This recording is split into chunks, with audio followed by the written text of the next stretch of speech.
कहते हैं सोमवार के दिन की अष्टमी पढ़ने पर। कौन से दिन?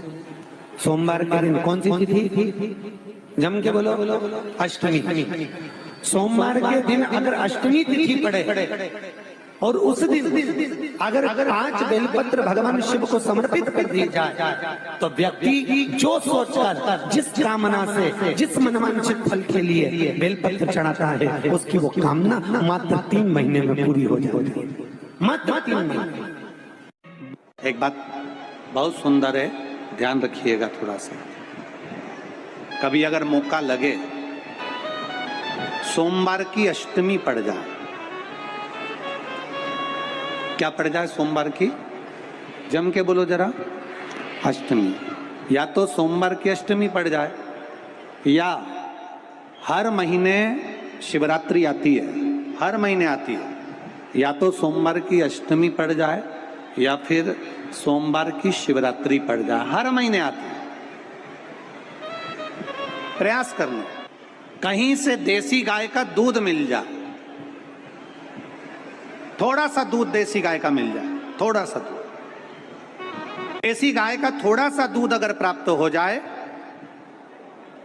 बेलपत्री के पत्ते से दूध कटोरी में लेकर, मात्र बेलपत्री के पत्रे से एक एक बूंद अगर दूध, आप एक बूंद अगर ज्यादा ना मिला हो, 1 चम्मच भी अगर आपको दूध देसी गाय का मिल गया हो, और सोमवार की अष्टमी पड़ जाए या सोमवार की, जम के बोलो, शिवरात्रि पड़ जाए, उसमें केवल अगर देसी गाय का दूध मिल जाए, जर्सी गाय का नहीं हो, देसी गाय का अगर दूध मिल जाए, बेलपत्री के पत्ते से, तुम्हारे घर के अंदर अगर शिवलिंग है या मंदिर में शिवलिंग है या तुम्हारे नजदीक में कोई शिवलिंग है, उस पर बूंद बूंद, एक एक बूंद अगर शिवलिंग पर दूध समर्पित कर रहे हो, श्री शिवाय नमस्तुभ्यम, नमः शिवाय, या षडाक्षर मंत्र ओम नमः शिवाय, या 33 अक्षर का मंत्र महामृत्युंजय मंत्र, इसका स्मरण कर कर शिव जी पर देसी गाय का दूध समर्पित कर कर इस बेलपत्री को अशोक सुंदरी वाली जगह पर अगर आप समर्पित कर देते हैं, फिर आप जिस भी चीज के लिए अप्लाई करें, मेरा देवाधिदेव महादेव आपका हाथ पकड़कर खींचकर आगे बढ़ा ही दे। मेहनत करना,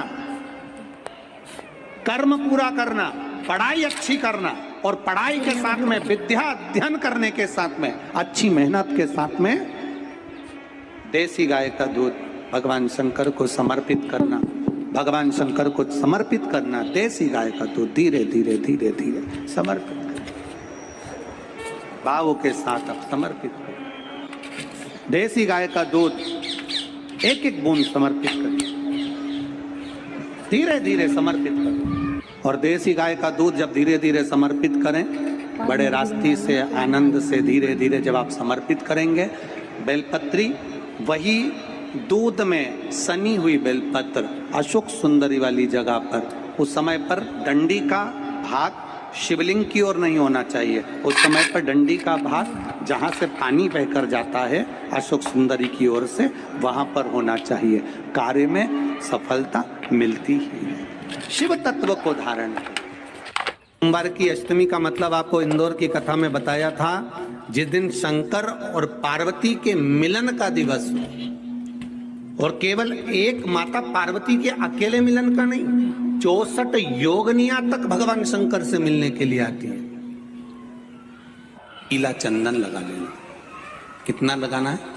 बीच वाला जो पत्ता है उस पर पीला चंदन। जब आपको लगे कि मेरा जीवन बहुत कष्टमय है, अब ये रोग, अब ये कष्ट दूर ही नहीं हो रहा, अब ये आए दिन तकलीफ पर तकलीफ बढ़ती जा रही है, आए दिन रोग, बीमारी, पैसा घर में बच नहीं रहा, बहुत कष्टमय जीवन है, इसमें लगाओ पीला चंदन बेलपत्री की बीज पत्ती।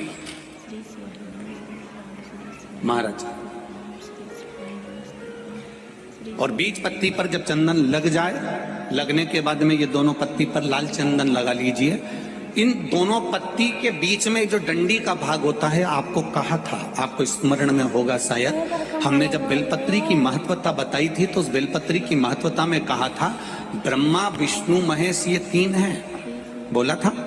बीच में ये बड़ी पत्ती से लेकर जो 2 पत्तियां होती हैं, इनके बीच में जो जगह बचती है, इसमें मां पार्वती के 64 योगनियां, मां पार्वती अपनी पूर्ण सिद्धि के साथ में जितनी भी देवी के स्वरूप हैं, वो माता 64 योगनियां देवी के स्वरूप में यहाँ पर विराजमान होती हैं। 2 पत्ती के नीचे से जो डंडी होती है नीचे तक, ये पूरी डंडी में 33 कोटि देवी देवताओं विराजमान होते हैं इस पूरी डंडी के अंदर। तो ये बीच वाली पत्ती है, ये जो बीच वाली पत्ती का जो भाग होता है, इस पत्ती के भाग में शहद का प्रयोग कर कर, यहाँ पीला चंदन, लाल चंदन, शहद का प्रयोग कर कर, इसी तरह से पकड़कर ये बेलपत्री की जो डंडी है वो अशुक सुंदरी पर जब आप समर्पित करें तो जहां से जल बहता है उस ओर पर इस पत्ती को चढ़ाकर केवल आपके हृदय की बात कहकर देवाधिदेव महादेव से कोई भी शिव जी का मंत्र, पंचाक्षर नमः शिवाय, षडाक्षर ओम नमः शिवाय, श्री शिवाय नमस्तुभ्यम, या महामृत्युंजय मंत्र, जो शिव का मंत्र हो आपके पास में, उसको बोलते हुए देवाधिदेव महादेव को धीरे धीरे जल की धार चढ़ाना प्रारंभ करो। जल की धार जब पूर्ण होने लगे, उसमें थोड़ा जल बचे, तब अशुक सुंदरी पर जो तुमने बेलपत्र चढ़ाई है वहां उस जलधार को चढ़ाएं। ये प्रयोग आपको केवल सोमवार की अष्टमी पढ़ने पर ही करना है। कौन से दिन करेंगे? जम के बोलिए जरा। सोमवार की अष्टमी पढ़ने पर यह प्रयोग करें और जल चढ़ाकर बाबा से विनती कर कर उसी बेलपत्र को वापस उठाकर कहीं जलाशय में या किसी पेड़ के नीचे विसर्जन कर दें और 1 लोटा जल वहां भी चढ़ा दें। बस निवेदन कर कर आ जाइए, मेरा बाबा 3 माह के अंदर हाथ जरूर पकड़ेगा और आपको दलदल से बाहर निकाल देगा। बात और आपसे कहेंगे, उतारिएगा। जिसके शरीर में सफेद चमड़ी पड़ने लगती है, चर्म रोग हो जाता है, या चेहरे पर आंख के पास में पूरा कालापन आ जाता है, उसको हमेशा याद रखना है, लाल चंदन का लेपन पीपल के पत्ते पर करिए। काय पर करना है? पीपल के पत्ते पर लाल चंदन का लेपन करिए। लेपन कर कर सोमवार की अष्टमी के दिन उसको लेपन कर कर वापिस निकाल कर शंकर भगवान पर उसका धीरे धीरे त्रिपुंड बनाकर लेपन करना प्रारंभ करिए। जब आप त्रिपुंड बनाकर लेपन करना प्रारंभ करें, उसके बाद उस चंदन को जो सोमवार की अष्टमी है तब निकाल कर लिया है और निकाल कर लाकर उसको डब्बी में रख लें। उस चंदन का प्रयोग चर्म रोग के स्थान पर थोड़ी थोड़ी मात्रा में करना प्रारंभ करें, पानी के साथ मिलाकर। परंतु उस चंदन को केवल 6 से 7 दिन में प्रयोग करिएगा, ज्यादा नहीं। धीरे धीरे चमड़ी, परंतु उसको सोमवार की अष्टमी के दिन सिद्ध कर कर बनाना है। उसको सोमवार की अष्टमी के दिन चढ़ाना है श्री शिवाय नमस्तुभ्यम या ओम नमः शिवाय या पंचाक्षर मंत्र या महामृत्युंजय मंत्र, जो आपको आता हो, शिव जी का जो नाम आपको याद हो, उसको बोलकर चढ़ा दो। उसको लिया, फिर उसको अपने शरीर पर लगाना प्रारंभ करो। उसका फल आपको 15 दिन के अंदर धीरे धीरे धीरे धीरे प्राप्त होना